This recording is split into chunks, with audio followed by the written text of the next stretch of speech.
के prime minister Narendra Modi साहब पहुंच चुके हैं America.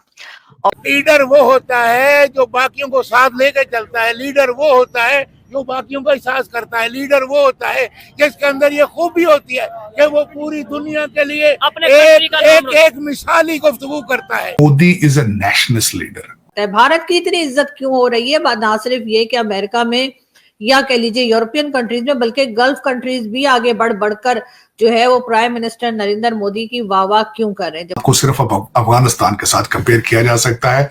Bangladesh is even better than you are. बात यह है कि गवर्नमेंट जो है उसके हालात जो है पस्त होते जा रहे हैं। इसकी वजह यह है कि उनके अंदर कोई खूबी नहीं है। अच्छा, अगर उनके अंदर खूबी होती, वो हुक्मरान जिसके अंदर खूबी होती है तो वो कौम को साथ लेके चलता है, वो अवाम को साथ लेके चलता है।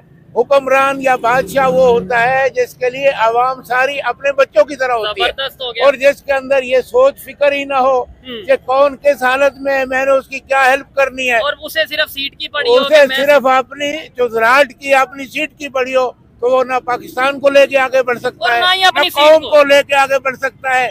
और सीट तो उसके नामो निशान ही मिट जाएगा। सीट तो उसके मुकद्दर में है ही नहीं। ये चीज जो किसी को पस्त करता है वो हमेशा के लिए पस्त हो जाता है। यानी हम अगर किसी को डाउन करने का सोचेंगे ना, मैं ये सोचूं यहाँ पे खड़ा होके कि मैंने अमेरिका को गिरा देना है, इंडिया को गिरा देना है, हमारा वो गिरे ना गिरे, हम खुद पहले गिरे हुए हैं। हमने किसी को क्या गिराना है? अच्छा। ये बुजुर्ग है, अगर मैं इनके बारे में नहीं सोचूंगा, ये बच्चे हैं इनके बारे में नहीं सोचूंगा, ये भाई है इनके बारे में नहीं सोचूंगा, तो मैं कुछ भी बन जाऊं, मैं किसी काम का नहीं। जबरदस्त। लीडर वो होता है जो बाकियों को साथ लेकर चलता है। लीडर वो होता है जो बाकियों का एहसास करता है। लीडर वो होता है जिसके अंदर ये खूबी होती है कि वो पूरी दुनिया के लिए एक मिसाली गुफ्तगू करता है। ठीक हो गया। ये है कि जो लिख कर जाता है उसने लीडरी उसके पास क्या है? जिसके पास तहरीर ही सही नहीं है, जो बात ही सही नहीं कर सकता, तो उसने लीडरीपन क्या जाहिर करना है? पहले तो अपने अंदर कुव्वत पैदा करे, इल्मी इस्तेदाद पैदा करे, फिर उसके बाद कौमों कबीले को साथ लेके चले, मुल्क को साथ लेके चले। अगर मुल्क को साथ लेके चलेगा तो उसकी इज्जत है यहाँ भी और वहाँ भी। अगर मुल्क के बारे में नहीं सोचेगा, कुर्सी के बारे में सोचेगा, ना यहाँ इज्जत है ना वहाँ इज्जत है, ना कुर्सी रहेगी, लानत ही लानत रहेगी। चीन का मुकाबला करने की कोशिशों में अमेरिका का स्ट्रेटेजिक पार्टनर भारत अमेरिका के साथ तिजारती ताल्लुकात को बढ़ाने और अपने शहरियों के लिए हुनरमंद वर्कर वीजा हासिल करने को आसान बनाने का ख्वाहां है। भारत यहां से चीजें क्रेडिट भारत लेके जाना चाहता है।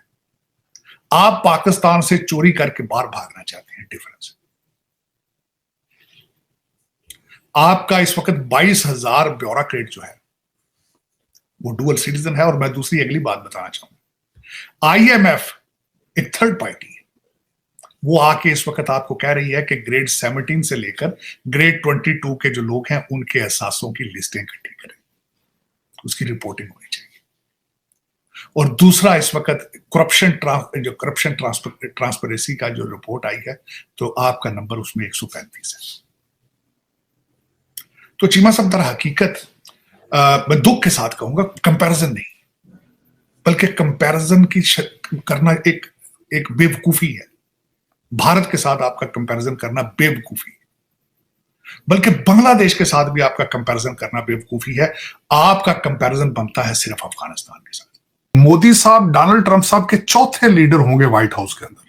सिर्फ अभी तक 3 दूसरे वर्ल्ड लीडर्स को मिले हैं और चौथा लीडर होना वेरी इंपॉर्टेंट। और उसके बाद यहां पे बात हो रही है ट्रंप मोदी रोमांस की। उसकी वजह यह है, वाकई मैं इसमें कह सकूंगा कि रोमांस उनके दरमियान है, इसमें कोई शक नहीं है। क्योंकि डोनाल्ड जब ये पिछले टर्म्स के अंदर हाउडी मोदी हुआ था, यहां पे 50,000 लोग वहां पे इकट्ठे हुए थे सितंबर 2019। और वहां पे मोदी साहब ने एक फिक्रा कहा था जिसकी बाज़गश्त बड़ा अरसा रही थी।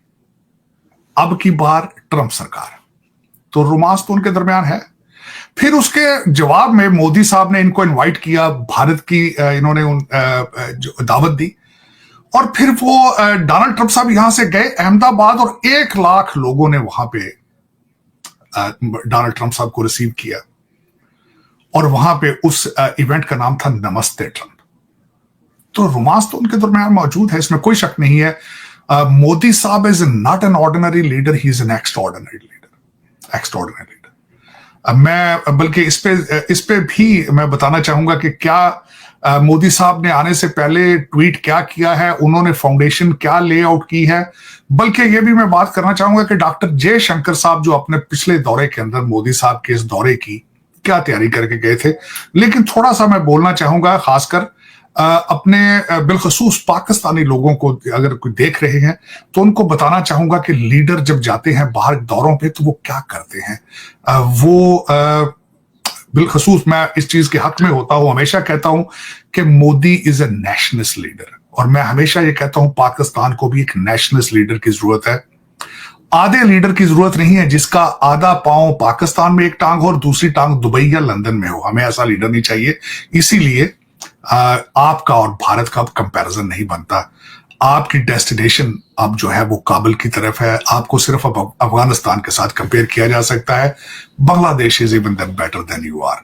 अब मैं उसमें बात करना चाहूंगा कि पेरिस के अंदर, फ्रांस के अंदर मोदी साहब क्या करके आए, किस तरह रिसीव किया। जो मुझे चीजें अच्छी नजर आई मैं बताना चाहूंगा। एक तो ही वॉज अ को चेयर ऑफ द समिट, और ये तीसरी समिट थी। पहले 2 समिट, एक यूके में हो चुकी है और ये एक साउथ कोरिया में हो चुकी है, तीसरी समिट थी। इंपॉर्टेंट इसलिए है कि अगली चौथी समिट जो है वो भारत होस्ट करेगा उसको। ये बड़ी इंपॉर्टेंट बात। फिर मोदी साहब ने वहां पे स्पीच दी। उन्होंने कहा कि अब जो है ह्यूमैनिटी को आर्टिफिशियल इंटेलिजेंस इसकी कोडिंग करेगा। 2-4 चीजें उसमें जो मैं खासकर बहसी थे as a role of Pakistani American angle के साथ बात करूंगा कि जेडी वाइस वहां पे मौजूद थे। 2 तस्वीरें जिनके ऑप्टिक्स के बारे में बात करना चाहूंगा। बहसीते एक सब एशियन पाकिस्तानी और एज एन अमेरिकन। एक तस्वीर ये थी कि मोदी साहब बैठे थे जब उस समिट के अंदर, उनकी एक साइड पे मकरां थे जो चेयर थे उस समिट के, दूसरी साइड पे यूनाइटेड नेशंस के सेक्रेटरी जनरल थे। तो उससे पोजीशनिंग नजर आती है कि what is positioning of Modi, what is the positioning of India. दूसरी तस्वीर जो है वो भी इंपॉर्टेंट है। लंच होस्ट किया, लंच के दौरान he was sitting with JD Vance and Usha वहां पे बैठी थी। तीसरा ऑप्टिक्स मैं बताना चाहूंगा कि स्टेज के ऊपर माइक्रोसॉफ्ट के वहां पे गूगल के सुंदर पिचाई, उनकी स्पीच भी एक मेन स्पीच थी और वो भी इंडियन है। तो इसमें अगर देखा जाए तो इस वक्त आप जो 1951 के अंदर भारत ने इन्वेस्टमेंट की थी इंडियन इंस्टीट्यूट ऑफ टेक्नोलॉजी की, उसके फ्रूट सामने आ रहे हैं और आप देख रहे हैं। जय हिंद दोस्तों, पीएम नरेंद्र मोदी फ्रांस के 2 दिवसीय दौरे के बाद अमेरिका में पहुंच गए हैं। पीएम मोदी का अमेरिका में भव्य स्वागत किया गया। 2 दिन की इस अमेरिका दौरे में पीएम नरेंद्र मोदी अमेरिका के राष्ट्रपति डोनाल्ड ट्रंप और इलोन मस्क के साथ मीटिंग करेंगे। पीएम नरेंद्र मोदी और राष्ट्रपति ट्रंप के बीच ऊर्जा, निवेश, रक्षा, उद्योगिकी और आवर्जन से संबंधित मुद्दों पर चर्चा हो सकती है। दोस्तों, पाकिस्तान मीडिया प्रधानमंत्री नरेंद्र मोदी का अमेरिका में भव्य स्वागत देख आपस में चर्चा कर रहे हैं कि हमारे प्राइम मिनिस्टर क्यों नहीं जाते अमेरिका, उनका क्यों नहीं स्वागत होता है।